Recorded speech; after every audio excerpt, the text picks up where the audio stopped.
Hello and welcome to the LRM Podcast, sponsored by Adrian Flux Insurance. I'm Martin Dominy. And I'm Steve Miller. And today we're joined by our guest columnist for the new issue, which is on sale today, Mat Allcroft, a.k.a. Fitter Matt. How we doing? Good to have you back. You had a brief stint on the podcast at the Billing Off Road Show, didn't you? Yeah, I went down, broke my Land Rover, spent £7 on a really pint of beer, and then got dragged on for a podcast. Yeah. Don't drink ale then. Did you drink lager or ale? Ale in winter, lager in summer. Yeah. Okay, so you would have been on lager. Oh, no, in fact, I don't think I could get a pint of lager. I think they'd run out. I ended up on some horrible concoction of... Yeah, I can't remember what... Real ales, isn't they? I think I ended up on one of those horrible real ales that's trying to be a lager. The new ones, like the... Yeah, those really terrible... Like Brewdogs. Yeah, well, don't mention that bold, stupid... But that Brewdog's got that kind of... They're trying to be like modern IPAs, aren't they? Yeah, but it's owned by that stupid bald git who ripped all his employees off, said he was going to plant a forest, then it's all died, so now he's trying to sell it. The Forest or the beer company? I think he'd give both away at the minute, wouldn't he? You just look at him, he's got shark eyes. Shark, too close together. No, they just look dead. There's no soul there at all. So we've quickly got off topic from Land Rovers. Richard Tiggle like this, likes his beers. I'll just make sure you never get sponsored by Brewdog, ever. That's all right. What a pity. So anyway, you didn't like the beer. Didn't like the beer. The podcast was all right. Yeah, it was good fun. It was hot in that tent, wasn't it? It was hot in that tent. It was really good playing past the sausage, wasn't it? With the the mic. with the one microphone to record everybody. And here we have 3. We have all of the mics. Matt's experience of the pure professionalism of an LRM podcast. You are still actually sitting on the salmon sofa, though. Yes. So nothing has changed. No, it lives up to the hype. Yeah. Yes. Oh, well, good to have you back anyway. And as I say, the January issue of Land Rover Monthly is on sale today if you're listening to this on Wednesday when the podcast comes out. And Matt has got a guest column in that magazine, so be sure to check it out. It's very good. I did a writing. You did write. That paperclip, like you say, he put a shit Oh, in. the little paperclip. Yeah, Microsoft Word paperclip. He needed serious. He's in therapy now. Yeah, exactly. Yeah. You know, when there's certain columnists, though, you read it in people's accents, in their voices, which I did when I was reading yours. And at the end, I see it at the end. It's like, yeah, bang. It's just a TikTok in written form. Yeah, kind of. But that's obviously people who aren't perhaps familiar with your doings. That's sort of what you're... Yeah, so I started social media on TikTok, graduated to YouTube, and then recently started posting on Instagram and Facebook as well, because if you're going to sell your soul, you might as well do the job properly, haven't you, and be across all the platforms, because there's about 16 Fitter Mats on Facebook stealing my content. Anyway, it's terrible. What do they get from stealing it? Money. Yeah. So they get your content, just repost it. No, repurpose it. They literally download it off TikTok, repost it straight to Facebook, which is all I'm doing. But it's mine. Yeah. You're allowed to. There's one on there that I think I've got 55,000 followers on Facebook. I think he's on 45,000. And I've reported it every day for the last year. And they don't get that thing. Because he's literally posted up the same videos over and over again. And some of them will occasionally go viral. And yeah, he'll be earning money that should be in my pocket for me to waste. Absolutely. Yeah, that's it's on, is it? I'm far too financially irresponsible to not be getting every penny I can. Well, it's a lot of effort, doesn't it, social media? Because your content, I mean, aren't you posting pretty much daily on TikTok? I was. I don't spend much time on TikTok. You spend ages on TikTok. You should be in the shed when you're sat there on your sofa scrolling on your phone. Doom scrolling on. It's called research. No. Yeah. Thing is, though, you can be 1 minute you can be watching you doing something in a workshop. Next thing you're learning how to cook roast potatoes. The algorithm. So what on earth is going on? TikTok's algorithm is so clever. Yeah. In how it works, how quickly it susses out what you want to see to keep you scrolling to the next thing. Yeah, it's incredibly social clever. media is an addiction for a lot of people. Yeah, and the Instagram one, there seems to be no filter on that. Oh, really? Oh, it's incredible. I have to say, I've not really gone down any dark paths on Instagram. Oh, I've been down many. Have you? There are some sites to be seen on there if you go. Yes, I've never explored anything like that. Yeah, I'd like to keep it that way. I think having grown up when I did and seen the videos that my friends were sharing around via like what was it? Oh, Lively. Infrared. Oh, the infrared. Yeah. Oh, at like break time at secondary school in like year 7. I think I'm pretty much scarred for life anyway. Phones weren't invented when I was in No, secondary that's school. a print off like it or like chip it into a tab. Yeah, Shout it into a tin can on a string. It wasn't. It just wasn't a thing. Phones didn't even know it had one. They were just coming in when I was at school. I remember the first person who got a camera phone in my school. It was like, wow. It was like the wheel had been invented. Is she on OnlyFans now? Probably. But yeah, so loose theme for today's podcast is Land Rover unpopular opinions. And thankfully, the listeners of the LRM podcast have not let us down. They have sent in some blinders. So I thought for ease, mainly, I'm going to keep all of them anonymous. So I'll just filter a few out and we can all get our opinions on them. What do you think? I think that's a good idea. Should we chip on with a couple and then we'll maybe chuck in a couple of our own? Why are they anonymous? Well, because they might not be popular. The whole point is they're unpopular of course. opinions. I don't want anyone getting lynched on social media, basically. Yeah. That's boring. Or anywhere else. Yeah. Well, okay, so you asked for some unpopular opinions on Land Rovers in the last episode, and here's my 2 pennyworth. You don't need massive mud tyres for overlanding. You spend 95% of your time on tarmac getting your destination to pull over and post pictures on Instagram. You're not in Africa/America/Australia. 100% agree. Yeah? Yeah. Also, driving the Route 60, not Route 66, what is it? The Scotland one? Oh, NC 500. NC 500, that's not overlanding. That's a drive. Yeah. I don't think I've ever needed mud tyres. No, but they do look cool, don't they? They look cool, Yeah. but horrendous on the road, really. I drove all the way to Tuscany on mud tyres this summer, and it was a stupid. I thought to myself, I was packing the truck up. Is that your Defender? No, the Ranger. Oh, I don't care then. It's practically a Defender. It's got a 2.2. Ford Ranger, you should have left it there. got the bus out. The main reason for taking it is it had aircon. Well, But Yeah, I get that. But I took one look. I looked at the tyres before I set off. I'm like, I've never really bothered about it being on mud tyres, and it looks cool for the pictures when I'm over there, and I'll just leave them. And until I cannonballed from where I am in the Peak District all the way to the south of Switzerland in one go, and by like hour 12, the mud. I very nearly paid to have the tyres took off and road tyres fitted over there. Sorry, when I first started on LRM, my Series 3 had Firestone SAT copies on it. yeah. The Fedema Maxima, which looks fantastic, but I've never known a tyre, A, that loud, or B, that, like, the sidewalls were made out of bricks, basically. Just it was awful. so uncomfortable. Yeah. But I still have mud terrains on both my Defender and my Series, because Because you're not going far enough in them to... not at the moment. No. No. All terrains are that good. Yeah. I have not. So my Defender's on BF Goodrich all terrains, which are the best all terrains on the market. I don't care what anybody says. That might be an unpopular opinion, but most people who say they aren't that good just can't afford them. They can't now. You've seen the price of the I just bought- KO3. Yeah, I just bought some. Yeah. How much are they? I really want to try them. Like- Like over 250 quid a corner. Yeah, Are they really as much as that? Yeah. I think I've got a trade account. I think I paid about 240, 238, 240 quid. But you can't corner. put a price on quality, can you? But they last. They'll but they are they'll cheap. do 50,000 miles. Well, it's like we were saying earlier. It's like a pair of boots. BF Goodrich all terrains are like expensive boots. They might cost you more in the first instance, but over the lifetime they work out cheaper. So you get twice as long out of them as you do a pair of, I don't know, radars that wear out after 20,000 miles. You're getting 40, 50 out of the BF Goodrich. Yeah. And they're not twice as expensive. They're only like 40% more expensive. They actually work out per mile. Yeah, a lot They better. work out cheaper. And the BF Goodrich, when they're worn down, are still pretty effective. Yeah. Whereas I found a lot of the cheap stuff, once you get below 50% tread, like I've Forget got it. Toyo mud terrains on the Ranger, and the front ones are below 50% now, and it's absolutely useless now. Right, okay. You get what you pay for. It does, definitely with tyres, the BF Goodriches per mile work out cheaper. Fair play. I do want to try the KO3s. They do look cool. Yeah. That's the whole reason I bought them. Yeah. There's a They're sort quite of, impressive looking. They're worth as more than the well. car I'm putting them on. Yeah. The car I'm putting them on is worth about 600 quid. what are they going on?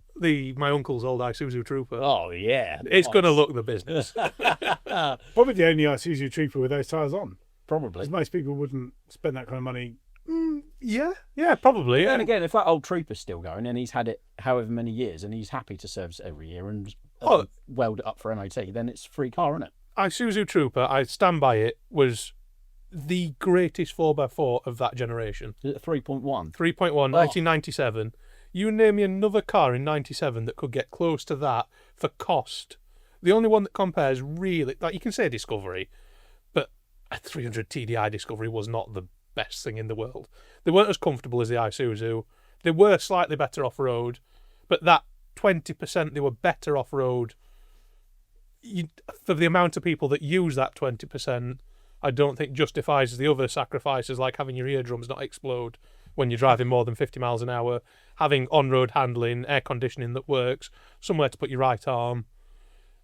Well, you've already just snuck in your own unpopular opinion, to be fair. Isuzu Trooper better than contemporary Discovery. 100%. And it's really unpopular. I find that offensive. You do, but if you were going to drive to the south of France, would you like to take that Isuzu Trooper with leather seats and aircon and heated seats? No, I wouldn't do it. No? No. Is it a citation or a duty? It's a duty. Is it? It's got the limited slip rear diff. Yeah. Short wheelbase. It's commercial as well. Van sides. Legend. Oh, it's a proper bus. There's a guy in the village I grew up in. He had a long wheelbase duty, and he also had a Series 3 109 with a Perkins engine, and the leaf springs were that flat. He used to drive around the village reeking of chip fat because he'd run it on bridge oil. And the springs were that, like I say, completely collapsed, and it would just drive around on the bump stops. One is an absolute G. I had one when I was at uni, and we were lucky we had an off-road course at our university. Because Harper, one of the main courses there was off-road vehicle design. So they had to have a test area, which we obviously just used to go be yobs on whenever we got the opportunity, which was just whenever they left a gate unlocked. And that short wheelbase Trooper I had back then would go anywhere, mainly because I'd given 250 quid for it, and I did not give a single flying about it. But if you don't, that's the thing. It takes pressure off you, doesn't it? I just didn't care. And if someone did something like, you can't do that. Oh, I am. Stand back. Hold my beer. Yeah. We never drank while we were driving. Of course not. No. It's not, no. That would be highly irresponsible. Next one. Britpart isn't junk. There's lots of bad press about it, and I'm not sure it's all valid because they have very good parts, like the dampers, shock absorbers, for instance, are fantastic. And I would add that poor fitting of parts is often to blame. 100% agree. Yeah, it is. Yeah. Most of the stuff I hear of is because it's been badly fitted, and then they get very limited returns on stuff because their quality control is out of this world at Britpart. I think 20 years ago, yes, I think they were the cheaper end, but it didn't help that because the people who were buying it were buying the cheaper stuff, perhaps they couldn't afford the good stuff and afford to get it fitted professionally, so they were getting the mate Kevin to fit it with his Halford socket set. Nothing wrong with Halford socket sets now. That's unpopular. I quite like a Halford set. To be fair, as a breakdown set, it is probably one of the better, more comprehensive sets. I'm just a snap-on whore. But yeah, the Britpart stuff, I've just put a load on my Defender. I put one of their alternators on. I buy all my parts from DLS, Derbyshire Land Rover Services, and they're quite unique, and they've got a big distribution outfit for parts, but then they've also got their own garage on the same site. So they're fitting the stuff they're selling. Exactly. No, so when I go up to the counter there, I talk to one of the three brothers that own it, quite good friends with. I'll go, do I need to buy OEM, or will I get away with the cheaper stuff? And they'll point me in the right direction. So like with the alternators, I think the TD5 alternator OEM is about 350 quid, whereas the Britpart one's like 140. Yeah. So it's not like you're saving, because normally I'm OEM everything, but when it's that big a difference and they say, well, we sold 60 of them last year, we've had 3 returned. Yeah. Then so I'm like, that's pretty good odds. The thing is, imagine life without companies like Britpart supporting the industry that we're in, right? Everyone would be in the mess here. We're 100. Without them. Yeah, we're so lucky that we've got the parts backup we have for Land Rovers. And it's like when we spoke to Paul Myers, who's MD of Britpart, in a previous podcast, go back and listen to it if you haven't already. He's more than happy to admit that some of their stuff is budget because there's a market for it. Yeah. If you want to buy budget stuff for a vehicle you use 6 times a year, why wouldn't you? If you drive it and rely on it every day, fit name brand stuff. Yeah, exactly. And it is, when I was at uni, I couldn't have afforded to have a Defender at uni without companies like Britpart. I couldn't afford to put. At one point, I had to drive my Defender home with a generator running in the flatbed, with a battery charger on to keep the thing, so I could drive home because my dad had a 200 TDI Discovery. So I drove home in the middle of the night with the lights running off a battery charger, running off a generator, so that I could steal the alternator off Dad's 200 and put the broken one on his 200 and drive back to you. Without him knowing. Without him knowing, so that he had to buy a new alternator. Genius. And I didn't, because I couldn't afford it. And I was running that 200 TDI, I was running it down watered down hydraulic oil that I was acquiring from the engineering workshops. Allegedly. That's fine. No, I think it's fine. Yeah, as long as It's waste it's less oil. than 2,000 litres a year, you don't get taxed on it, do you? This was way back when. It's all stories. It never happened. Yeah, sure. But yeah, so but without This like is all made. this is all just stories. Yeah, but without the companies like Britpart, I would not have been able to run that truck and go off roading with my mates, and it just wouldn't have happened. Yeah. So you need them. The scene wouldn't exist without it. Yeah, I agree with you. They're constantly evolving with new parts, developing new stuff. Find me another company that does that.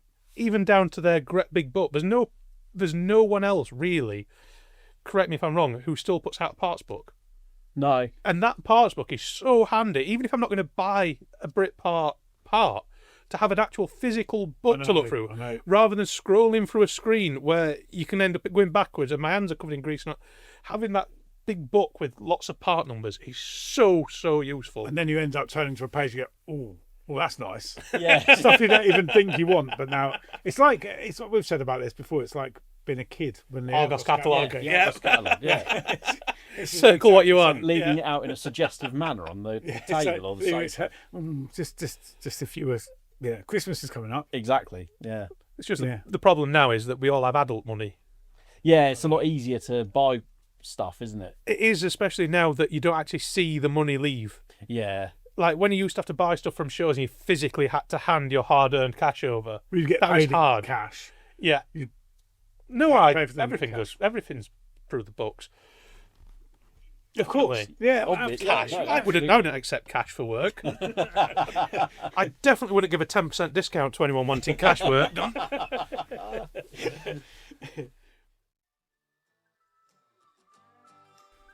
We're proud to partner with Adrian Flux, an insurance broker that specialises in covering all types of Land Rovers, including classic, ex-military, modified and Q-plated models. Adrian Flux offers a range of optional extras to make the policy your own and can provide cover for off-roading, green laning, agreed value and build-up cover. Plus, they even offer a discount of up to 15% for Owners Club members. Simply search Adrian Flux Land Rover Insurance for more information or call them directly on 0344 728 0417 for a quote. But yeah, it's good, isn't it? Shall we get? I've got a whole list here, so we're going to rattle through these quite quickly. Yeah, go on then. And we can say whether we agree with them or not. Yeah. Yeah. Too much black smoke following bad tuning. A little puff here and there's okay. A little puff. Loads and loads of reek. I'm not a fan. No smoke, no poke. I can say Matt's keen for a bit of black smoke. I can see. It depends. It's got its place, hasn't it? If it comes along with a popcorn limiter, a 6-inch lift, and stupid remold tyres, eBay light bars that fill up with water. They're the ones. Yeah. They're brighter than the owners, but that's about it. Then you can keep it. A little puff of black smoke from something well tuned. Yeah, when it's under load. It's pulling hard up a hill. It's got a big life-wheel trailer on the back. I don't mind a bit of black smoke. It's almost like we're pulling, especially from an older engine. But modern engines, you can get the power without the smoke, and therefore it's a little bit try-hard. You see, my TD5 has been tuned by Empire Tuning, and part of the thing was I want it to pull really well, but I don't want smoke. And guess what?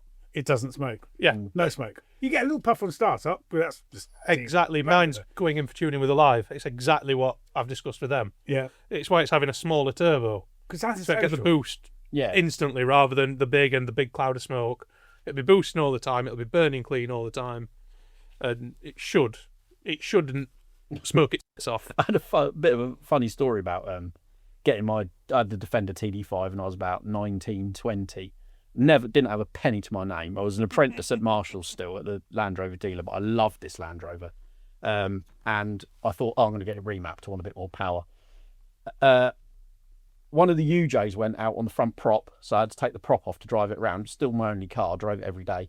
And then I got a puncture in one of my mud terrains, and I didn't have a spare, because obviously you don't have a spare. Yes. So I drove all the way up to Louth, where Alive are based, with a set of borrowed steel wheels and 205 tyres with only rear-wheel drive to get it remapped. Gary must have thought I was an absolute idiot. Yeah. It's the things you do when you're young, isn't it? Your priorities are Right. He did an awesome job. Yeah, of course. He might remember that. I doubt it, but he might. Anyway, let's crack on with some of these. Orange or any other colour, plastic sand tracks stuck to the side of a Land Rover that never get used. I don't mind that. I think if it's like a... They might get used one day. Yeah. It's like to be fair, it's just like having a winch. The number of winches you used to be able to see at Land Rover shows, you'd go around and you'd be like, that's not wired in. That's not wired in. Those lights aren't wired in. It's just bolted it on for the aesthetic. Yeah. They're not wired in. I used to have spotlights on a Land Rover that weren't wired in because I didn't know how to wire them in. So you're on an A-bar. guilty of it. And then the A-bar, 2 spotlights, no wires. I'd say that's better than some of the wiring jobs I've seen. I'd rather Some of the not have a shows. go. I'd rather not do it. Yeah. Than I'd agree with that. I respect someone more who can hold their hands up and go, I'm not quite sure how to do that. I've bought them, I've mounted them so they're not kicking around the garage, but I'm going to wait until I can get someone who knows what they're doing to wire them up, rather than seeing them scotch locked into the... to the high That's beam. me. Yep. That's me, yeah. The amount of... I found some on my Land Rover where someone scotch locked the tow bar kit in and I lost my...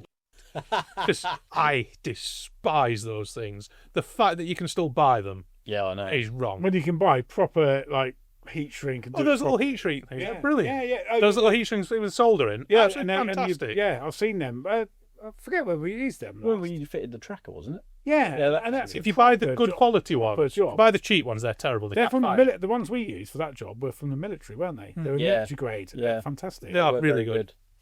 Anyway, let's rattle on because you said there's a few. There's a lot. I'm going to skip over a couple. Rusty rear cross members on late Defenders. No excuse. No excuse. I saw one the other day. A few- Alex oh, hang on a sheepish minute. Yeah, but the rust on yours goes beyond the crossman, isn't it? Is that a bit harsh? Have you not got a chassis to do on yours? Right, let's talk about things that are actually going to happen. Hey, let's talk about priorities, right? Yeah, I might chuck a cross member at it because that is quite bad. But it's not. There's no holes in it. It meets the MOT standard, and I've hung 3.5 ton off the back of it a few times. Hung a bit more than that off the back of it quite recently. On public And private roads. It's not fell off, so it can't be that bad. When it falls off, I know it's bad. They reckon an inch of weld will Hold a take ton. a ton. Yeah. Is that true? Yeah. An inch of Depends my who weld. welds it. Well, yeah, an inch of good weld An inch is of roughly a weld. ton. So when you see a rusty cross member, that's 3.5 inches of weld. Well, there's more than that. But you think you've only got the 2 bolts holding it. But then again, those 2 bolts are 24, are they? I think they're about 7.5 ton each in pulling force. Tow bar bolts. Yeah. Yeah. So Yeah, it's decent. all these people go, well, you can't recover off your tow bolt. Yeah, you can. I've dragged everything. I've dragged tractors out, all sorts. Yeah. I've never broke one yet. The cross member will give up before those bolts give up. But no, I think there's no excuse for a rusty cross member because it's there in your face. You're seeing it every day. But I put my hand up now. I need to paint my cross member before the winter sets in. Yeah. Yours is getting a bit scabby again. Well, they just do. They're just exposed all the time, aren't they? And yeah. Yeah. Yeah. You're right. So if you've got a rusty cross member, go and sort your cross member out. This will divide opinion. Small steering wheels that look cool but make it impossible to drive. I've never had a problem with a small steering wheel, and I think they free up quite a bit of room in the cab of a Defender. I don't really have an issue with them. Yeah, but they make them horrible to drive. Do they? Yeah, I don't like. I have 2 quickly steering wheels. I have one that's a bit too small. It's an inch smaller than the one I've got at the moment, which is like a Motor Lisa one. Yeah. And I find it too choppy. It feels too much like a go-kart. I prefer a bigger steering wheel. You got standard steering wheel on yours. Standard in mind, cranked over at 90 degrees because I had the tracking done and he didn't. So I need to take it off and recenter it. When I had a truck cab, that could have done with a smaller Yes. steering wheel. Mine, because I've got the different seats in it, I can get the seat further back it doesn't really bother me. And I quite like...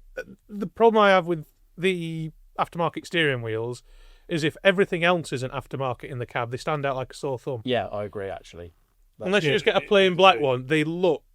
Well, yours is quite understated. Mine Yours is not a prototypo. It's from Optimal, isn't it? Yeah, it's. I don't know. It's a it's got three holes. It's all black, though. And It's all Yeah, black. if it's all black, It, then... it looks factory. Yeah. Yeah. That's why I chose it. But I've got a wooden rimmed one, which is an inch smaller. Which, you know, when you fall in love with something immediately, but then you put it. It in the doesn't car suit and the car that you "Oh, put... no, You like the thing, but you don't... It doesn't suit the car.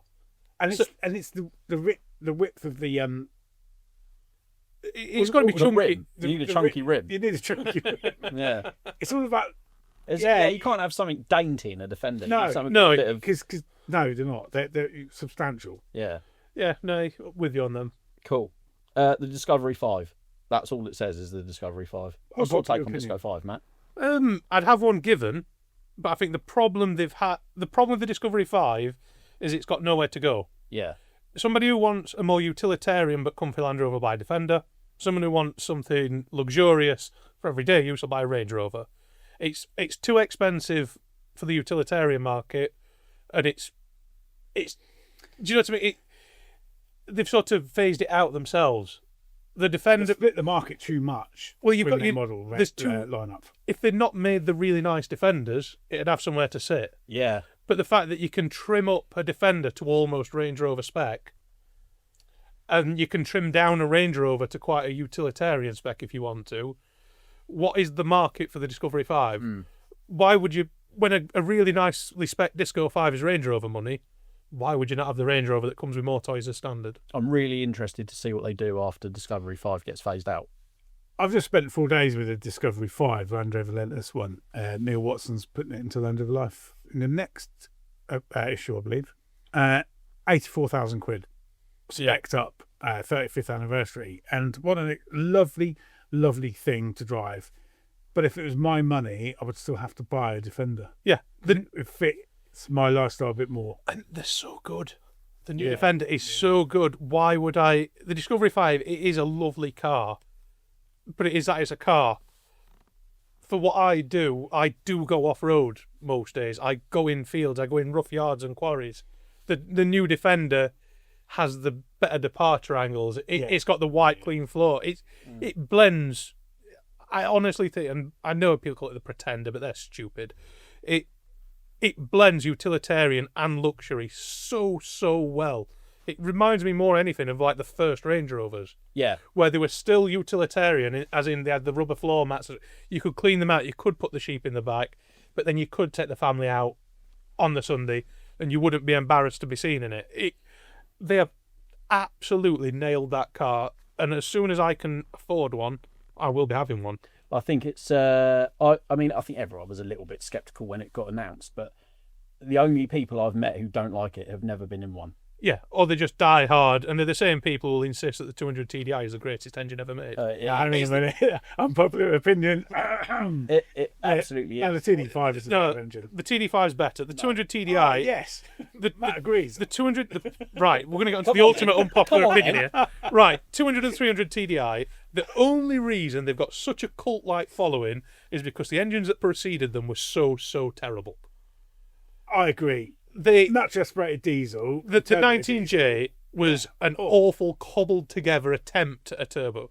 You look at your contemporary engine, so 200 TDI was 1992, was it? Came out in 1989 in the Discovery. In the Discovery. Daihatsu 4-track and things like that. This is exactly... So your 2.8 that was in the Daihatsu 4-track at the same time. More power, better engine, well known for the car rotting around it and falling to bits, and the engine's still... The engine will still be running today. The 2.4 in the Toyota Hilux at the time. Again, similar power. Non-turbo. No, the 2.4... They were advanced. They did have a turbo one after the 2.4. Absolutely, I've seen them on 300,000 miles. Pull like a train, no issues. 3 litre. The car rotted.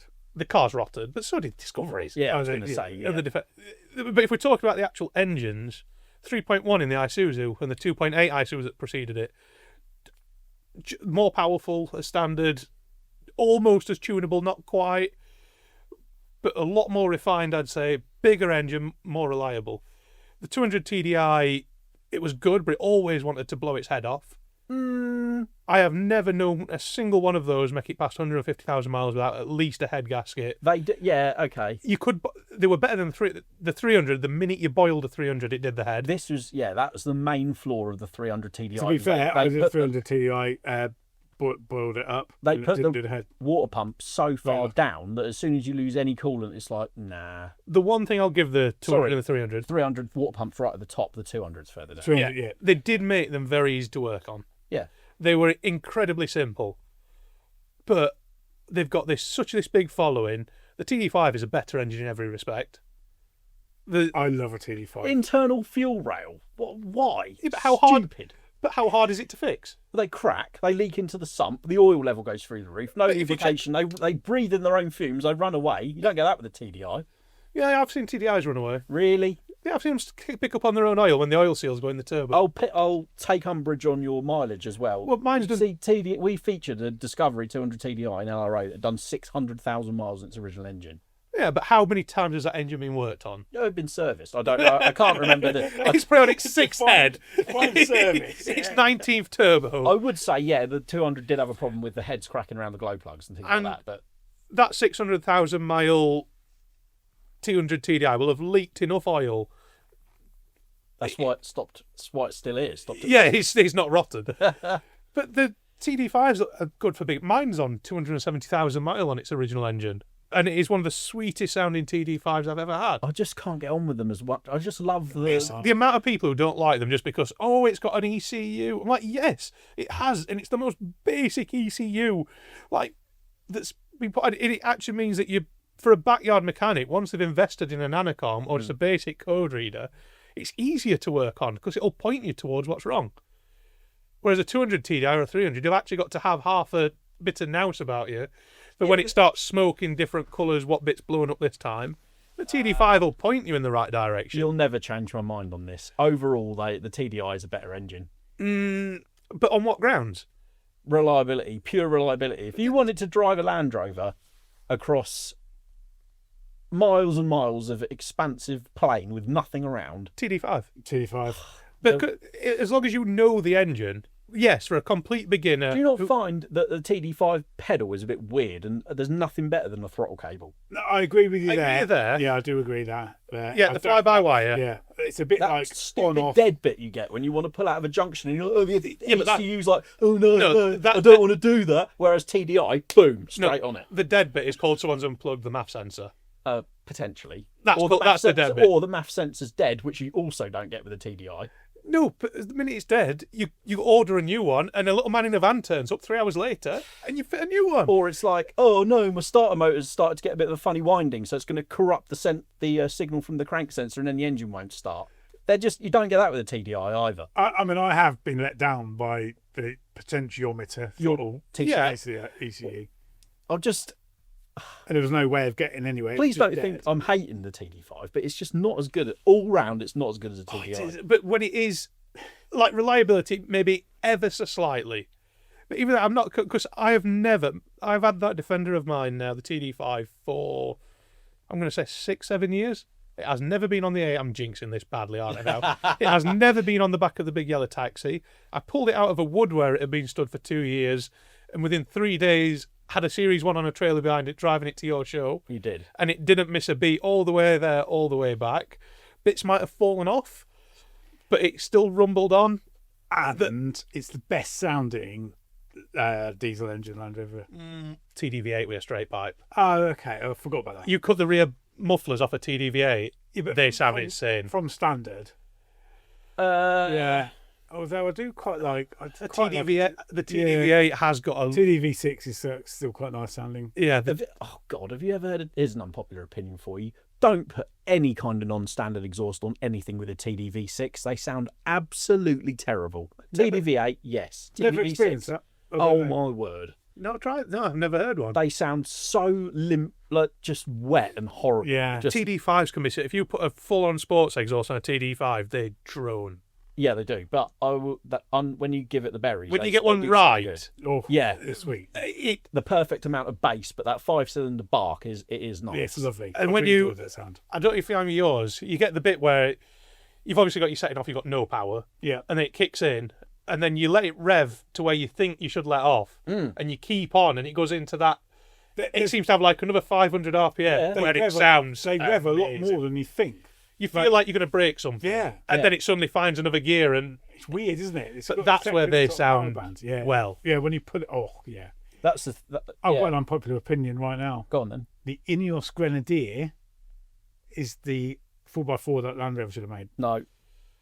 no, because otherwise, if it was what they should have made, they would have. Yeah. They and spend- They'd be selling more per year than Ineos. Well, look what are. Ineos to do it. Yeah, it's not. They're not exactly selling hundreds, are they? And I haven't seen a single utility company with one, which was their whole. I have seen a few being used commercial. I didn't say utility companies, but I've seen. But them that was in their whole commercial- thing, wasn't yeah. it? That it was going to be there was no vehicle for British Telecoms to use for going across fields anymore. Yeah. Well, there is. They've all got Hiluxes. I don't hate the Grenadier. I quite enjoyed my time. I had one for a week and I thought it was a nice thing. But would I buy one over a new Defender? No chance. Neither would I. And they're going to be back up in 10 years' time. Yes, you'll be able to get parts for the engine and gearbox because they're off-the-shelf components. In 10 years, am I going to be able to get a new wing for that car? Yeah. When they've realised that they're losing money on it, Yeah. if I use that car as it's intended, where am I going to get a new alloy, a new wing? Do you know what I mean?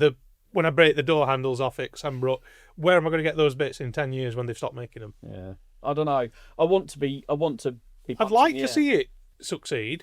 Yeah. But then- I would. They did a bit of a rug pull, though, didn't they? Where it was going to be built in Britain and made in well, and now it's been made in Germany, and the bit of patriotic support I would have had for it, they've lost me. I'd rather support Land Rover Yes. now. So And actually, if you were using, I know people say, oh, it's like when you meet someone new and your mate introduces them and you go, they're a bit of a knob, but you get used to it. It's like that. It's kind of like you want it to be better every day than it is. It's like people who claim to not be bothered by the big lump in the footwell and the fact that the small door opens before the big one and the slight weird ticking noise that the petrol engine makes if you get a petrol one. They claim not to be fussed about that, but actually, if The steering, it doesn't. But that is the exact same thing people used to say about the old Defender. I don't care that I've gotten away from my right arm and my leg gets stripped on. And it's the excuses you make because you love something. But the Grenadier hasn't got that following. No. The reason why Land Rover has. has such a following is because they're not very good. Yeah. That's an unpopular opinion. Well, it's funny you should say that because that's one of the next ones. But I just think if you were to put your money, if you had a stack of cash in front of you and you had the opportunity to buy either one of them, it would be new Defender all day for me. Yeah, me too. Same. I want something that's better than what I've currently got. Otherwise, I might as well keep what I've currently got. And I don't think a Grenadier is that much better than a well-sorted standard Defender, original Right. Defender. No. So why would I spend 30 grand? They're still dear, aren't they? They've depreciated a lot. I mean, There's a lot of used ones around. Yeah, there are. But they're still. They're not great for residual. Let's put it that way. No. I wouldn't mind it going the Quartermaster, the Or I don't double like cab. that at all. But they can only carry a packet of wet tissues before they're overladen, can't they? Yeah. The GVW's rubbish. And there's no benefit to having it tax efficient, not tax efficient. No. All right, we'll kick off with some more. Go on. So, after listening to the latest podcast, Steve's negative opinions about Range Rover L322 and how it has a monocoque chassis and subframes. I don't actually remember you being negative about that. No. But You mentioned. I said they're harder to jack up and support if you're working on the ground. Especially No, if you don't know what yeah. you're doing. I think. Yeah. I don't think that was what I said because I didn't really appreciate that until you said about working on. If I had one, that would you work? Because the front arms droop so far, don't they, when you jack up the front? And they can try and level. If you're not careful, like if I remember right, if you leave the boot tailgate open, they won't do it. But if you jack one up, they'll try and self-level themselves sometimes whilst you're jacking them and chuck themselves off the jack, which is really good fun. Talking about 322s, Adam Wormlayton, who was on 2 or 3 podcasts ago, Yeah. he's been, while I was on holiday, he was indeed sending me adverts for some very nice, for 10 grand, mate, you can They get are- some exceptional looking. I have never owned as good a car as my L322. It was Which an one did you all-round. have? I had a 2007 TD-V8.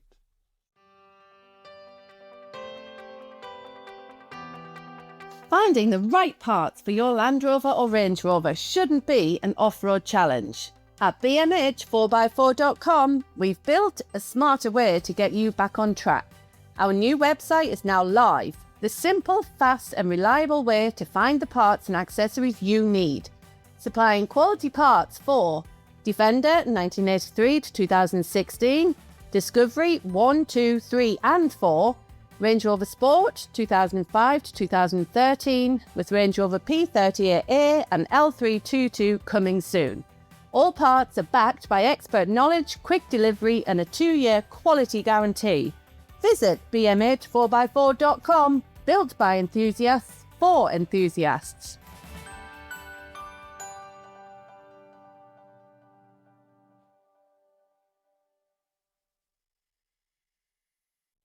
Okay. And honestly, the best all-rounder I have ever owned. Would you have another one? Yes, I'm going to. You give it. Yeah. I'm at that stage now. I'm toying between buying either like a 18 to 19 plate 405. Okay. Because it's in the cheaper tax bracket. And that last L322, I think I had it 8 or 9 years. So that £900 a year versus, if I'm going to keep the next one the same amount of time, it will add up. So the L322 I'd buy would be a last off the line 4.4, as many toys. 12, isn't it? Yeah, with every toy I could find on it. But an What, L405, 15, 16 grand? yeah, so an L405 isn't much more. No. And I'm saving £500 a year on tax. It's cheaper to insure. Parts are cheaper, and they are easier to work on. They still have the 4.4. Yeah. You can still get the 4.4. The early ones of those. I've noticed the jump isn't that. You can get the massive. 4.4 quite late on Yeah, it. you can't- yeah, the SDV8. The only thing they really suffer from is there's like an oil cooler package in the middle of the V that sometimes leaks. But other than that, they're pretty bulletproof. Is that actually a better car than the L322? Well, my money was not for a 20 grand budget versus a 10 grand budget. What the L405 has got going for it, personally, is I don't like the looks, but I like everything else about it. yes. So I What like do the you like looks. about it? They just don't look Range Rovery enough. I like a squarer car. They've Yeah. grown on me exterior. The internal, I don't like all the screens. That's put me off. Because at the minute I've got that Sport as well, and that's a bit similar, but the screens aren't too big in that. But the interior, as in the actual seating position, all of that is lovely. They drive amazing. Yeah. But from talking, a mate of mine, they've got another podcast, the In the Doghouse podcast. Marlon on that is a former Land Rover tech. He loves Land Rovers. He hates them, but he's an absolute wizard at fixing them. And he was saying the 405, the wiring is a lot more sensibly laid out, just in terms of how stuff is put together. It's a lot easier to diagnose problems on. And he makes a very good point that the problem with the 322 and the Sports that year are going to have, the very early CAN bus wired cars, all that copper wiring is getting to the age now where it's getting brittle. And I don't know if you've ever tried to chase a broken wire in a CAN bus network. Never. Where the sheathing's intact. It's not fun. And it can literally write the car off just in labour hours. Because if you think a wire's broken in a 5-volt system, which makes it very, very hard to put voltage down and trace and look for a break, the amount of hours it can take at 50, 60 pounds an hour for a man to manually go through and test every single wire to every single copper. That sounds. And because it's CAN bus, that broken wire can be anywhere in the car, but it can be something as simple as like on the 322s, if the brake light, if a side light goes out, it can make your gearbox start playing up. Because they're on the same CAN bus network. And I had it with mine, it was putting my gearbox into limp mode, and it was because I had a bulb out on the side lights. Because it was just upset, because obviously it uses the brake lights as part of the ABS trigger to trigger the 4x4 system. Okay. It's all interlinked. Madness, isn't it? And that's the bit where, and people coming at you, like I'm speaking as someone who runs a garage, you feel so terrible if you're charging a customer £600 in labour for what is a 20-second repair. But it's how else do you do it? Because you've spent the time, you spent a day looking for a broken wire, and you found it, and yes, it's only took you 30 seconds to fix it. But that's what puts me off the 322 now, is that it's getting to the age. Wires go brittle over time, especially in cars with soldered joints and stuff. You see it on 90s and stuff, that old soldered joints break down, which is fine on a car where you can diagnose there's 20 wires. When there's 400, they're all the same colour, and they're all in a bundle together, wrapped up in heat shrink. The old favourite for me was the Disco 3, where the fob wouldn't unlock or lock the car. And there's like you say, a solder joint underneath one of the seal covers in the passenger side, and that would break up and fall to bits. And it would be the same thing every time. So you just overlay a fresh wire from the receiver module down to the fuse box. Perfect. Just bypass it. But if you know what you're looking for, it's easy. If you don't, your workshop controller's coming out every 5 minutes going, "You found that problem yet?" And you're like... And there's always going to be, as these cars get older, there's going to be newer problems that aren't on forums. And like, you do get lucky a lot of the time. Someone's generally had the problem before you. But I think they're reaching that age now where they're such a complicated car, but they're getting to 20 years old. They always leak water into the boot onto the infotainment pack as well, don't they? Not when you drill a hole in the bottom of the wing. Well, it still leaks in. It just leaks out again. Exactly. It's fine. It leaks through. So the first thing to do when you get one of those is take the spare wheel out, drill some holes in there. I'm sure there was actually a Land Rover service action on P38 for that. What, it came with the drill bit? Drilling a that hole. Sounds about right for that. I'm sure there was. Shit, that P38's been sat outside for about 3 months. That's probably full of water now. I should really go and do something about that. Quality motor. I like a P38. I'll sell you that one. No, you're right. It's lovely. Full that of one. water, is it? Oh, yeah. Sign me up. It's empty. It might be. It's about to get a Land Rover approved service update with a 10mm drill bit, so fine. Oh, dear. Okay, a few more. We've already touched on this already. Old Defenders aren't... Sorry. So the opinion that old Defenders are nice to drive is wrong. They're not. They're awful. Simply awful. They sometimes are awful. It depends on, for me, it depends what frame of mind I'm in. An Sometimes awful it's one. the best thing ever. An awful one is awful to drive. Yeah. If you're getting one that's not being maintained, A molested has one. terrible tyres on it, has The bush is hanging out. the bushes are hanging out, it's had the cheapest shocks they could possibly buy chucked on it. But if you're getting a nicely sorted one, getting one of Twisted's, and tell me one of them's horrible to drive. Yeah, no. No, Different definitely. kettle of fish. But that's right, it's the same car. It's just, the quality differs, the seating position and everything else Put is still together the very same. different. But Mate. even a normal, if you put it together well, with quality parts, and someone who half knows what they're doing. Or it's never been to pieces and it's tight. Like mine, really. Yeah. My TD5 Yeah, yours is nice to drive. drives Yeah. really well. For My 110 isn't bad. It's never been to bits. It's worn. There's a bit of play in the steering, but it's not. It's worn nice. It's never. Do you know what I mean? They bed in, don't they? They bed in, but I've always put decent suspension on. Yeah. I always make sure the steering box is tight and adjusted up, and it's got a decent steering damper. There's an unpopular opinion. Go on. You don't fix your steering by putting an expensive steering damper on it. Fix the bushes or the play, whatever's actually wrong with it. Don't mask it with an over-engineered steering damper. I agree with you on You that. don't need it. Yeah, my swivels are absolutely shot to bits, but I'm going to fix I'm going to fix it with a £40 steering damper. Yeah. Mongs. Here's another one that Matt will agree with this. The Disco 1 and 2 were great cars. Disagree. They were a parts bin festival when they rust like the Forth Road Bridge. They are as desirable as having athlete's fur. I can't hear a bad word said about Discovery 1. I love a Discovery. I've still got a Discovery 1. It's absolutely rotten, but I've got one. Yeah. Discovery 2, I've had 2 of them. Brilliant car. Absolutely brilliant car. There were better cars available, but especially second hand, there was nothing to touch a Discovery 2 for its price point.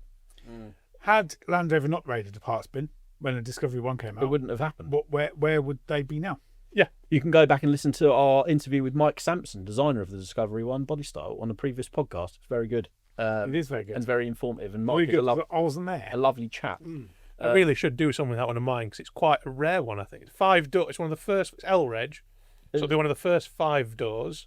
And it's got the blue square interior. You know, with the little grab handle. And The Terence Conran. yes, that's the one. It even, I don't know if it's still there, it did have the bag. Oh, really? But I think that's long gone or been eaten by rats. The bag is there. People are looking for them, aren't they? Yeah. But they're good cars. I like them. It still starts. But they are a bit of But it's a TDI. You'll get that with a TDI. yeah. So if that had one of them stupid 5-cylinders in it, that'd be turning over. The fuel pump would be whining. It would be going, no, I don't want to start. TDI, half a turn, boom, off. I have to chuck 2 litres of oil in it every time I start it. And none of the door handles work because they all just pulled off. Because they were off a Morris Marina, I They think. were, yeah. Yeah. Yeah, the windows don't go up and down. They're stuck half down. That's why rats are living in there. That's minor problems. But it does still start. So, Land Rovers that have been, I won't say the company names that this guy's quoting because I think it's harsh. Land Rovers that have been modified by certain companies are somehow amazing. No, they bolt on some Chinese bits, new wheels and tyres that look silly and are impractical, and then charge 50 grand extra. Oh, I can think of a few of these. Fair play to them for rinsing those with more money than taste. Stick them in the same dustbin as stuff messed about with by another company. Can I just have a quick look at what those companies are? Because I've got an idea in my head who they are. Actually, I wasn't thinking that. Oh, yeah, I was. So I've seen some nice ones by Urban. Did you Did I just hear that? Cheers, mate. I have genuinely seen some nice work by that. And, Yeah, I have. They're into the Grenadiers now, aren't they? Yeah. No, not necessarily. Don't enjoy anything. Really? It's like a friend of mine had his new Defender done by Seeker. Yes, I've seen them. And he's a 110 commercial he's got. I think it's a 2002. He'll be getting rid of it soon. I might have to go and speak to him. But they put the nice big alloys on, but with the chunky tyres. Did all sorts to it. And yes, they probably have pulled all that stuff from various suppliers. But they've put the look together, if you know what I mean. And people saying it's easy, go and have a look around any of the shows in the car park. The mismatched things where people have just bought stuff without a vision of what they want to create. Yeah. You have to stick to that vision. You have to, and that is a lot harder than it sounds. Yeah, no, it is. That's where companies like, there was one called Sabre as well. Sabre Automotive did New Defender. And people at Arctic Trucks, they really have yeah. they know Sabre, exactly what. They've got their look and they stick to it. Whereas a lot of the time when you're trying to build something yourself, especially if you're doing it payday by payday, where you've allocated yourself, right, I'm going to spend £300 a month. So you go and buy the bumper, and then by the time you buy the sliders, they're out of stock. So you have to buy something slightly different, then your vision's shit. So Then your taste changed. I thought about this a couple of podcasts ago when I built a V8 110. And by the time it was finished, my taste had changed. So I didn't like what I'd created. And the other thing as well, if you go to like... Because it took you 20 years to finish it. 10. No, it wasn't that long, but it was long enough. It was long enough to... You got to remember when the tastes have all changed now. Everyone's building like resto mods and stuff, aren't they? And lots of companies sprung up because they think it's easy. Everyone wanted to compete with like Twisted. Yeah, but no one can. No one can. Twisted... They've got a 10-year head start. They've learned all the tricks everyone else has to learn to get to where they are, and they're just ahead. And they've got such... The alloys they put on are the only thing... So there's 3 alloys that should be on a Defender. Okay, come on, let's go. Unpopular opinion. Yeah, okay, I like boosts. A boost, especially the 18-inch boosts. No, I didn't. 16s. The 16's, but an 18 does look good on the right car. So it just gives it that slight sort of modified, but OEM can't plus. really tell. Yeah. Yeah. Mac 5s Yeah, or ZUs, same thing. yeah, okay. Which I run, and the Twisted 5-spoke. They are the 3 greatest alloy wheels. Oh, alloy wheels, right. What's your take on when everyone went out about, I don't know, 4 or 5 years ago and put sawtooths on absolutely everything? They didn't look good when they came out new. I don't mind a sawtooth on a factory car. Yeah, I agree. Again, Land Rovers but there as were well. better options. One of the best that I've ever seen is Drew Bowler's invention, the banded steel.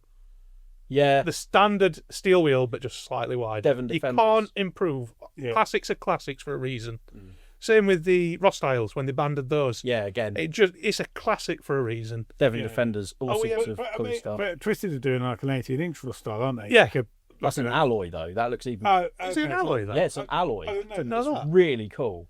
I do need to go. I was working up there for like 2 years and I never went and called in. I do need to go and have a look around. I'll put it out there now, right? So I've driven quite a few, as you have, Martin, a few of the tuning companies that were, and some of the finest Land Rovers I've driven have been Twisted. Yeah. They are definitely one of those where the price is justified for what you get. Yeah, the amount of re-engineering they put in. Just daft things like making sure the doors shut properly. Yeah. Yeah. Don't they weight the doors as well? I'm sure They do- They they do- weight they the do doors shut heavier particularly so the that they doors, shut yeah, better. It's like that is the sort of detail that makes such a difference to how the quality of something feels. It's why an L322 feels like quality. Everything's heavy, and that. Well, VW Golf, that was their whole thing, weren't it? They made an shuts entire like a Golf. advert Yeah. that the door shuts like a Golf, and it is a thing. The weight of so if something's heavy, you think you pick up a tool, you pick up a ratchet, and it's light, Yeah. cheap crap. You pick up a nice, heavy, snap-on solid steel ratchet. You're don't like, get me wrong, it's quality. Boris the Blade wasn't wrong, was he? Heavy is good, heavy is reliable. And if it doesn't work, you can always hit him with it. That was on Snatch, the film Snatch. It was on the other night. I watched it. It's quality film. Brilliant. Love that I film. can quote most of Snatch, to be fair. Me Right, and next my, one. Me and my mate, when we ring each other up, we always answer bonjour. Oh, we answer. Billy Me and James. my friends are very different. We answer with different things. Yeah. No one has ever removed a prop shaft from a Freelander to save fuel. It's always because they're too tight to replace the viscous. Very true. That is true, isn't it? That's 100% true. Yeah, because if it worked, they wouldn't take it off. Exactly. No. And when they did the Freelander 2, the Eco one, the TD4E and the ED4, they had to detune the engine because it would torque steer horribly, which is why Oh, really? they're like, I think they were the first 150 horsepower Freelander 2s. So you were talking about one of these ED4 Freelander series. I just don't see the point. It is pointless. It's like the two-wheel drive Evokes. It's Pointless. Pointless. Yeah, You that's can have my a much- popular opinion, right? You can have a much nicer driving proper car. Yeah. I'd don't rather have a think- two-wheel drive BMW or out something that's going to drive 100 times better for being lower But I and handle better. yeah. There's no point having the big high driving in two-wheel No. drive. It's pointless. Yeah, I agree. You've just described half the cars on the road now, though, crossovers and stuff. They're all two-wheel drive and they're all Yeah, high. they're not Land Rovers, though. And half the price of an Evoque, probably. Do you know what I mean? I don't totally not see the point of the ED4 and the TD4E because you're getting the same ground clearance, the same suspension, cheaper tax, cheaper on fuel, and you're still getting a Land Rover. Stick a Jaguar badge on it. Call it a Jaguar, which are cars. Talking of Jags, is your Jag sold yet? No, it hasn't. Interestingly, though, I did a deal on a P38. no. Go on. No, This would be funny for all of us. No, I really don't. No, my Jag has not sold yet. However, right, so this gets on to another point. The guy who's selling the Jag for me, James Agger, has a L322 that's coming up for sale in Tonga Green. That sounds like a Partex dream. No. Well, it's funny you should say that. 'Cause What's it worth? someone messaged me on Instagram and said that Range Rover Steve was on about on the podcast, where's it going to be for sale? And I said, well, the fella who's selling it owns James Agger Autosport, and rang him up. Has he rang him? Yeah. Okay. I don't know how much he told him it was When, for sale for. yeah, he's messaged me. This was yesterday, I think. Yeah, but that's why he messaged me yesterday, asking me what do we think it's worth. What year is it? It's a 2000. It's a 55 plate. Oh, so it's CC6. It's a, Don't bother. It's a 3-litre Why would right? So BMW engine. yes, but why would you do that to yourself? I don't know. You're getting the neutered version. Yeah, TD8s are so cheap. he's got a TDV8 now, anyways, come as a replacement, but he uses it as a tow car, picking up TVRs. But TD6 are just rev the off. The noisy. They are not a range. A Range Rover should have a V8 in it. Yeah. It's not a Range Rover without a V8. I'm inclined to say At 188,000 It miles. should be a petrol V8 Yeah. to be a real Range It's been a Rover. good it's been a good workhorse for a number of years for them. if But it's Tonga Green. It's the Clarkson yeah, test. oh God Almighty! If I hear Tonga Green one more time, I'm gonna. Yes, they are nice, but there's also some amazing spec 322s out there, and So what's it worth? 1,500 quid. It's not worth a lot, is it? High mileage, Yeah, TD6. Yes, probably it's not. green. How rotten is it? $2,000 And tops, the maybe. problem is, you won't know how rotten it is without taking the plastic caps off the bottom of the sills, and by the time you've took them off, it's too late to get them back on again. They're one of those problems that you ignore until the point where you can put your hand inside the I arches. know it's had a completely rebuilt ZF gearbox. They all need that. Well, Needs the- it. But you can, yeah. if you drop the Dr. Tranny in them, which is a lubricant, not a Yeah. euphemism. To be fair, mine, I put that in when I first got it thinking that might buy me a year till I have to rebuild it, and it lasted 7 years. Mate, it's amazing stuff. No, this was done properly at a proper gearbox place, but yeah. But it's going to need a rebuild regardless. Yeah. I think it's between third and fourth they get a little shudder. It's like driving over a cattle grid. Yeah. Horrible. It is horrible. But I had mine gearbox flushed again by DLS. They flushed the gearbox, put some Dr. Tranny in it, and it did another 7 years. And I worked that car. They are. I had to look into it quite significantly before I decided to pour this unknown fluid into my Disco 3's auto gearbox oil. I flushed the oil through with a load of the cheapest ATF I could find at the time, and then put 2 tubes of Dr. Yeah, Tranny in it's it. exactly what mine. My word, It fixed mine. Yeah, Completely fixed it. Before I did it, it wouldn't. I mean, you say you get a bit of a shudder at certain RPMs. This thing was flaring all over the place. See, mine wasn't that bad. Mine was it was between third and fourth, especially bad if you were towing or if you were uphill giving it some. Right. It was like a proper like going over a cattle grid. Oh, horrible, yeah. No, And that Dr. Tranny just fixed it completely. Yeah. Which, you're going to have to get it rebuilt anyway. So for the sake, I think the gearbox flush was 150 quid.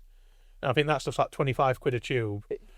You know it's going to be reasonable when Ashcrofts themselves recommend it. Yeah.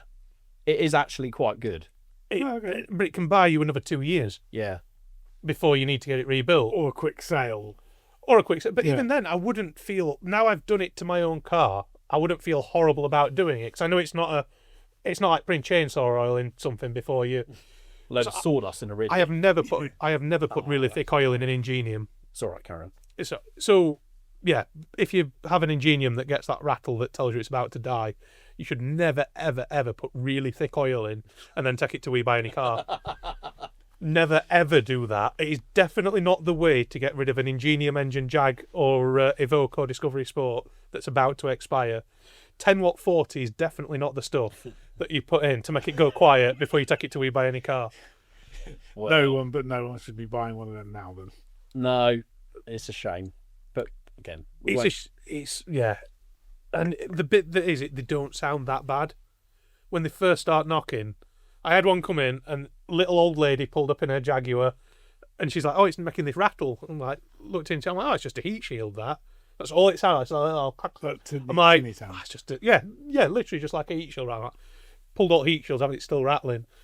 Put the screwdriver on the block and ear to it. I'm like, I have to go and tell this really nice little old lady that her really nice, really well kept Jaguar is scrap. Oh no, it's not good, is it? No, and whoever's bought that from We Buy Any Car is in a world of pain now. They'll have, yeah.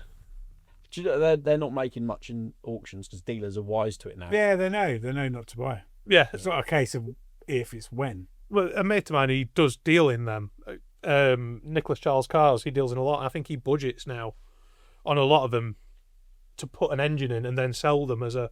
Right. We're selling it with a new engine, even if it's not gone, it can just be a thing like Really? it's worth doing because then it is.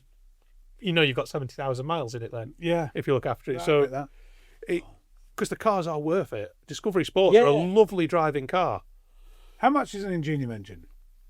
What's the I'd have to look. I think about 6.5. Yeah. and then the label on top? Then you labour on top, which isn't that bad because these modern cars do come to bits quite Yeah, quickly. because we spoke about it ages ago about whether it's worthwhile buying a really lovely spec low mileage Probably car is. with blown engine yourself. I'd say you'd be better off doing the working engine. if you were going to go down that route as like doing it as a business.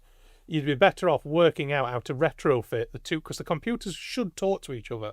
How to retrofit the 2.2 that was ended, yeah. so it'll fit the platform. So if you could work out a way of making the more modern computers talk to the 2.2, which you can buy out of any French piece of scrap, so you could probably get one of those engines for 1,500 quid Mate, running. Even if you buy a used Freelander 2 one, they're only 500-600. That's what I mean. So if you can work out if there's some clever, all these people are coming up with these ways of making different engines talk, like the chaps at I forgot where they were putting the TDV8s into Bell the, Autos.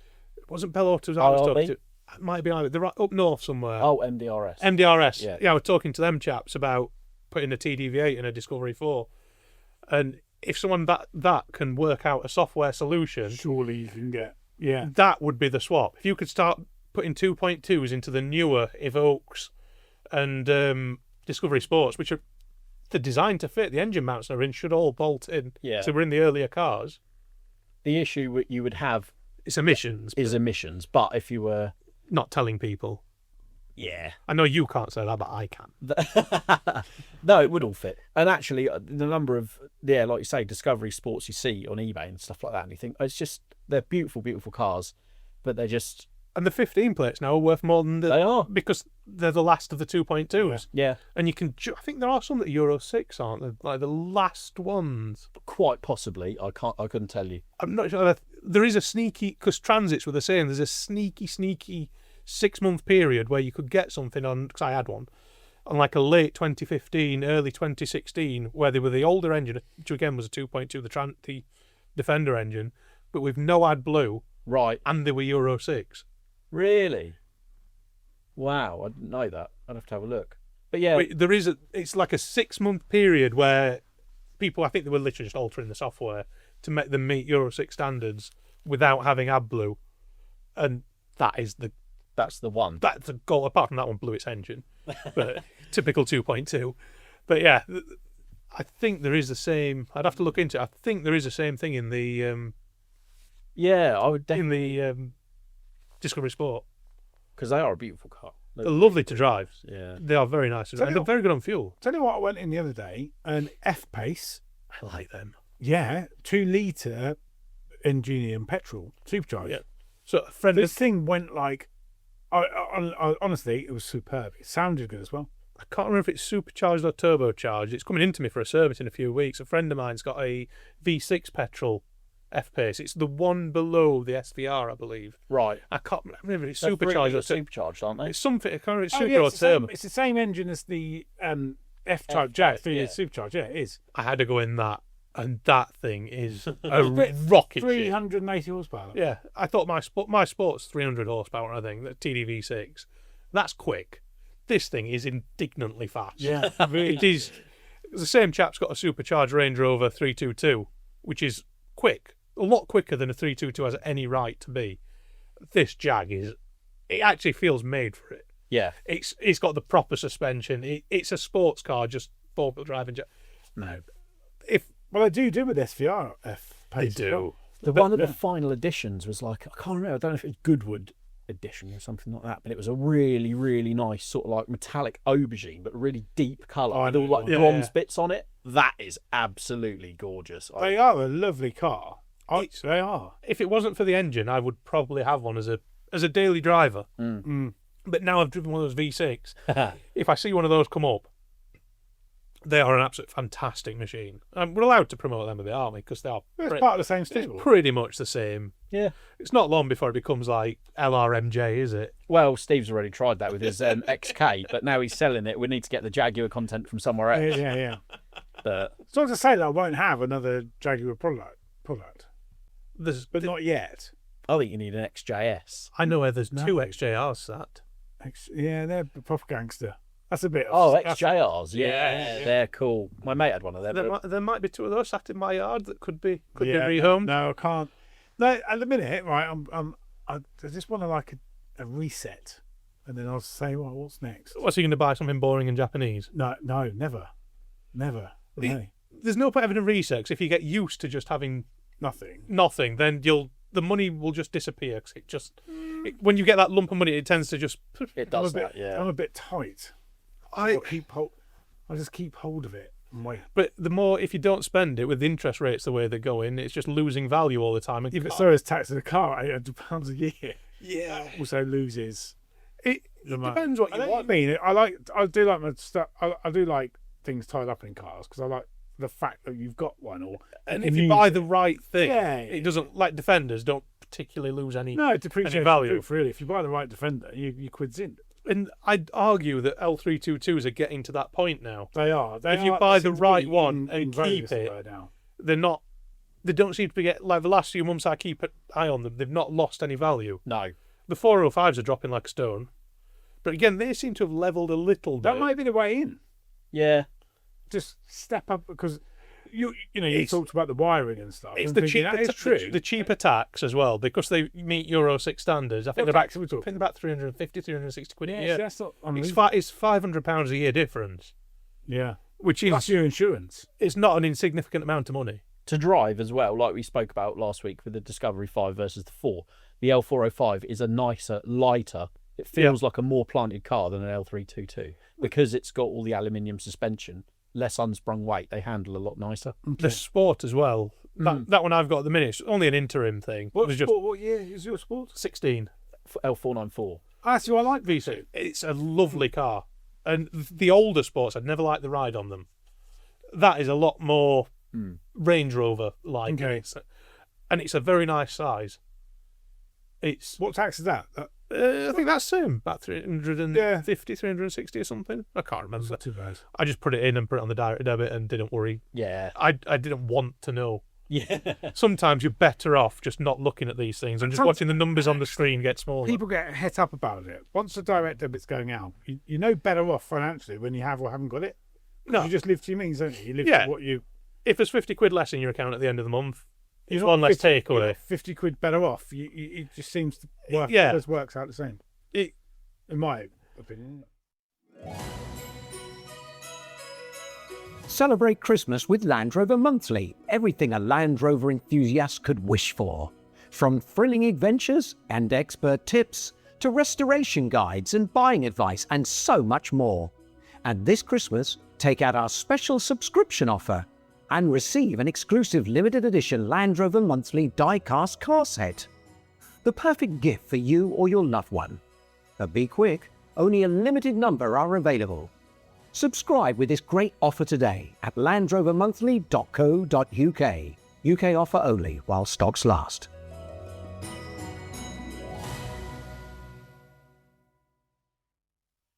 I'm quite lucky that my insurance is a fixed cost because it's through the garage, so it's a trade policy, so I can add or take away as many or little cars as I want.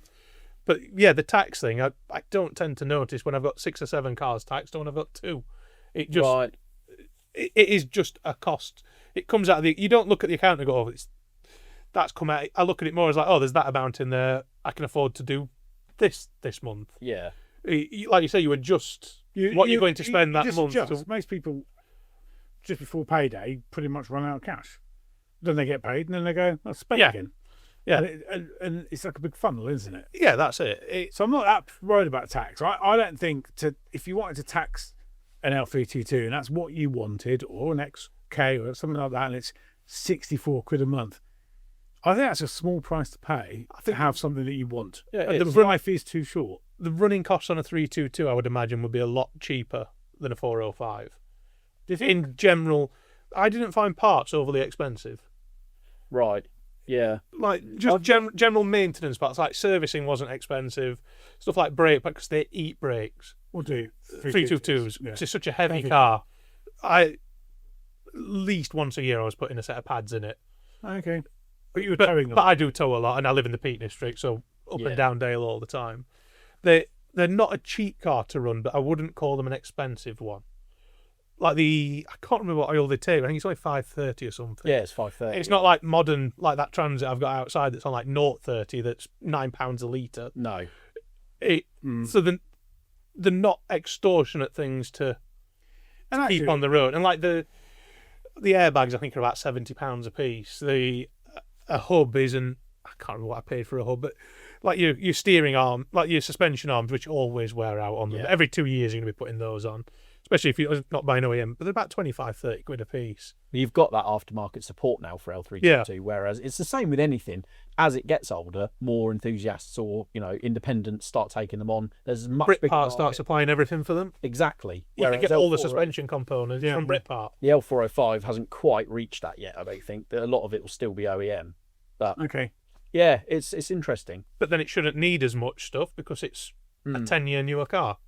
Yeah, so suspension quite significant. Really, yeah, and it's not as heavy. What is it? 700 kilos? Like I can't remember the exact figure. What's it? Is it 3.322? 2.7 ton out the box. I believe it is 2.7. Yeah.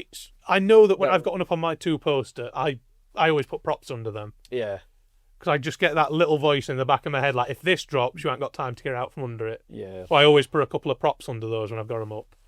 They're a big, heavy lump. I remember trying to put a L320 Sport, first generation Sport, on my mate's ramp to do the belts on it, like I was turning back the jacket. And they had like a old, I forget what they're called, like a half moon shaped shelter type thing that they had a 2-poster in. And started going up. I could hear this noise. I'm thinking, what's going on here? And the 2-post ramp it lent in. Started coming in. I was like, what's the heaviest car you've ever had on this? Oh, I don't think we've had anything heavier than like the BMW on it, and it's starting. I'm like, nah, we'll do it on the floor.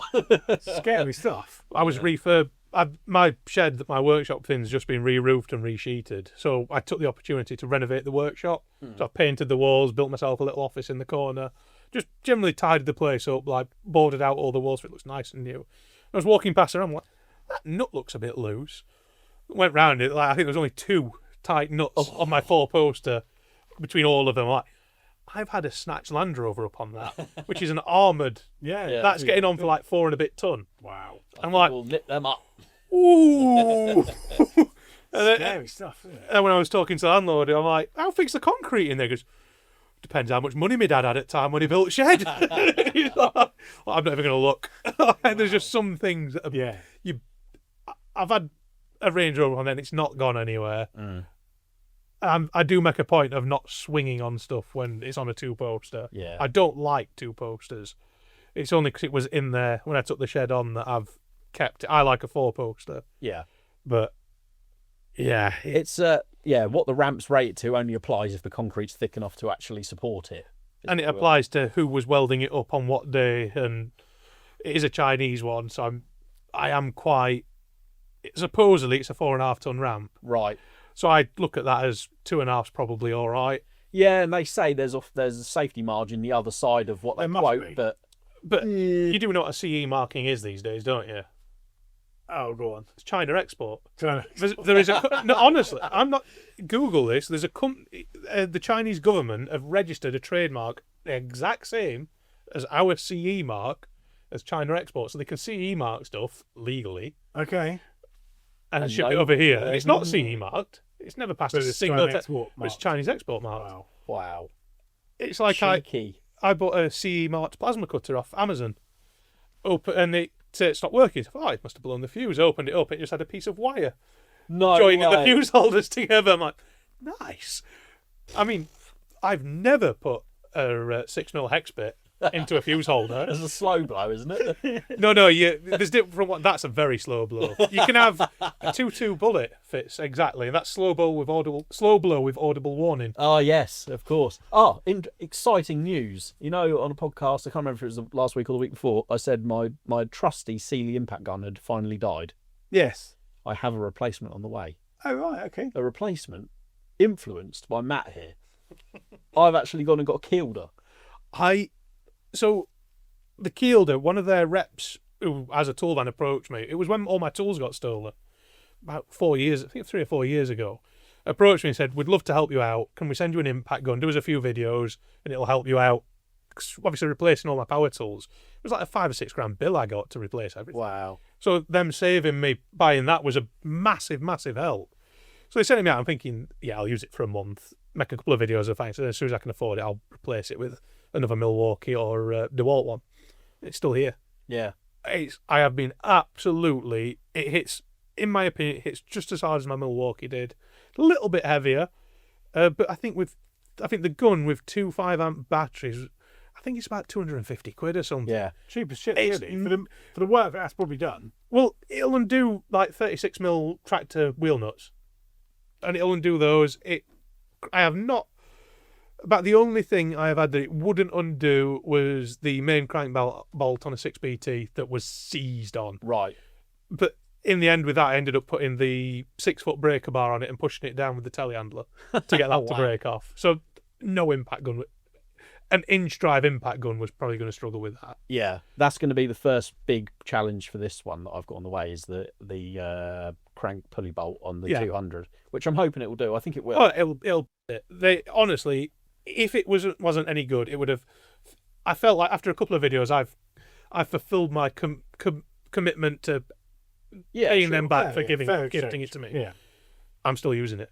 Yeah. It's still in and it's a pain for me to use it because it's a different battery to everything else I use. Right. But because it's good, and I'm a tight Yorkshireman, I'm not replacing it just so it fits all my other tools. When it does the job, I have not found anything that I wouldn't expect a 1/2-inch gun to do.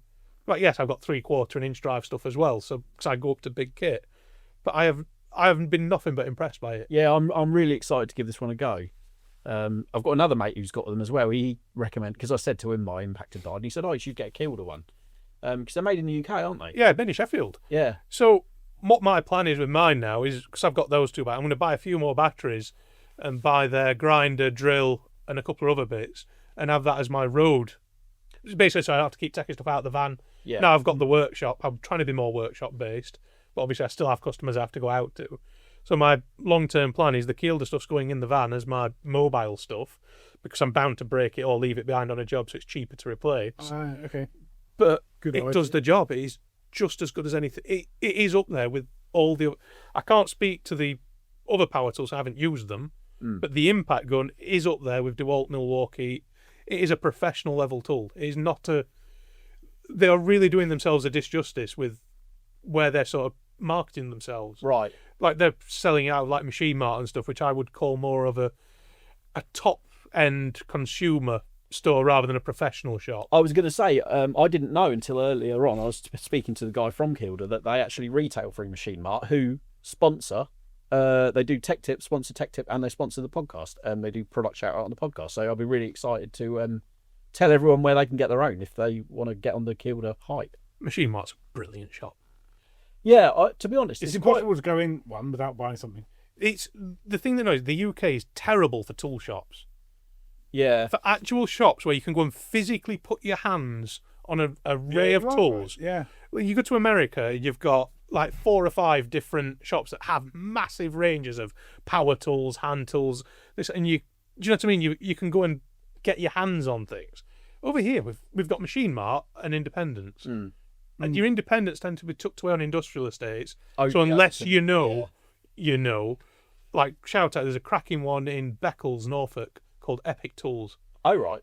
Absolutely. Have a look on their website and try not to spend money. He I does will. TikTok lives and like walks around his shop. Oh, okay. But he has got an aisle the length of this room all the way to the back, just wearer either Oh, side. really? He stocks everything, and their tools are so cool.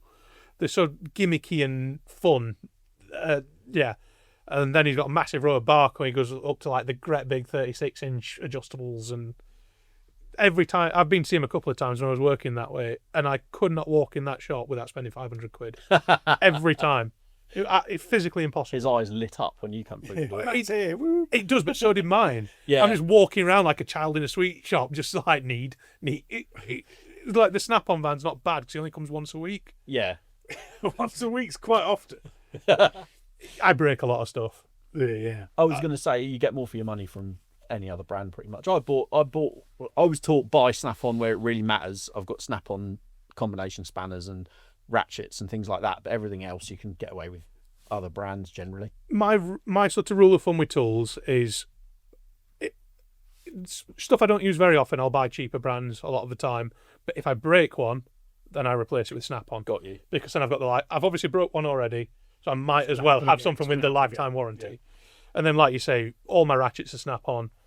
Spanners because they are better. Yeah. So Drive. the Flight Drive Plus, yeah. I've got the what's it ones as well though, the Mac Tools spanners, because they're better for on the road. It's coming like a plastic holder, Right. and they've got a very similar thing to Flight Drive Plus. They've got like a cam in the open end of the jaw. Yes. So as you put weight on it, it locks on, so you can't pull it off the nut.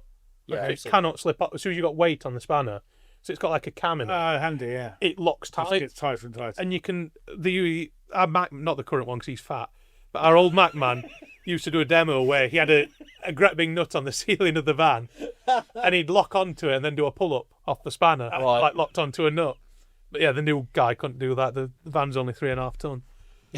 But Wow. I'm sure he'll love you saying that. Right, we must wind this up because the camera battery is flashing and I'm nervous that it's going to cut us off. New issue How do we know that's not cut us off? of LRM. I'm just going to chance it. It's on sale today. Matt's column's in it. It's really good. You should definitely buy it. Not only do you get LRM, you get Land Rover Life, which is back with a buying guide for every Land Rover that you could possibly want, should you want to get into one. Fantastic. And the calendar is back. Yes, it is. we get a calendar. Yeah. Yeah. You haven't got one yet. We'll go and get one. And you, so You give me the cheap version of the magazine. I'll get you a I'll write you an article. I don't even get the proper version. This listen. is a quality Sort it podcast. out, right? this. I'm nervous about this. So, yeah, you can get it in shops, but if you want to save money, subscribe. And the offer is still on for the limited edition Land Rover Monthly model set. Only 250 pieces available. They're selling very quickly. So do not hang around if you're thinking about it. Get on landrovermonthly.co.uk, sign up for a subscription, and get everything delivered, fixed price, cheaper than you can get it in the shops, and it gets delivered directly to your door. Bargain. Follow Steve on Instagram, Steve Miller Automotive. Follow me, Land Rover Martin, and if you want to find Matt's hilarious content, I'm sure you will. Where can we get that. Fit them out on pretty much every social media platform. I'm a bit of a whore for them. There you go. So, as always, thanks for listening. We love to get your feedback and reviews and all that jazz. Editorial@lrm.co.uk. See you next week. Bye for now. I'll see thee. Yay. He did the catchphrase.